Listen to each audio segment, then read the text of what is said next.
biggest problems that you see with pet dogs is activity level. It's so true that dogs really don't get the amount of exercise that they really need. Owners come home from work, they're tired, and the dog has saved up all their pent-up frustration and energy for them. So then the owner is left with walking the dog or trying to throw a ball, which then ends up in a game of keep away. That's where the beauty of the Boing-A-Bone comes in, because you have this perfect toy that your dog can interact with all on its own.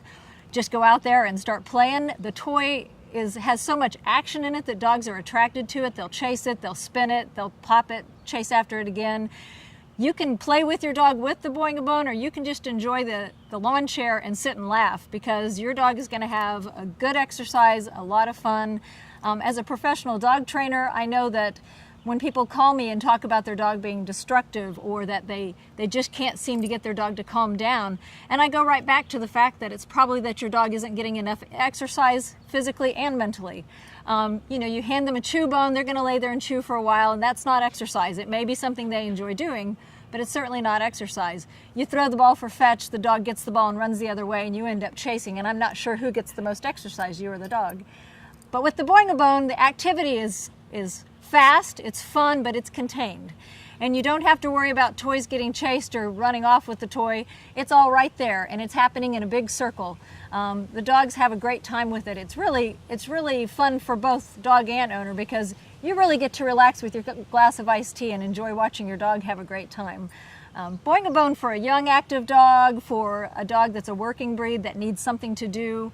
It's a great invention just to let the dogs have a little fun and burn that energy, and also play games. You'll see them play games that they invent themselves, so it's stimulating them mentally too.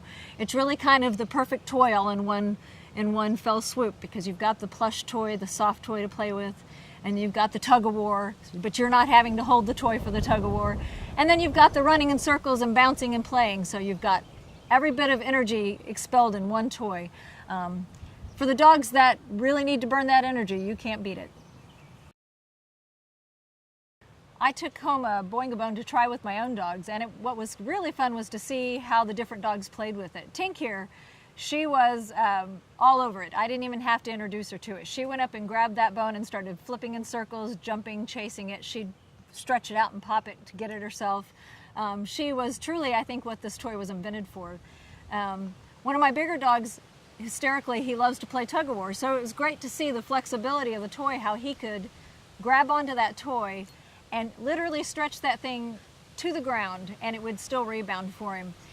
So no matter really what your dog's play style is, whether they want that fast action or whether they want just strong tug-of-war, it seemed to hold up great. I even think it's fun that when we all went back inside, I noticed that one of my dogs went back out the dog door all by herself so she could have some alone time with the Boing-A-Bone when the other dogs were in the house. So she remembered it and went back out the door to play with it on her own. And I think that's the mark of a good toy, when they go seek it out on their own. So if you have a young active dog, a puppy, or even an older dog that's really busy and likes to play, you really need to go out and try one of these things. Go find a Boing-A-Bone and let your dog just have a great time while you sit back and enjoy the show. It's a lot of fun for both of you.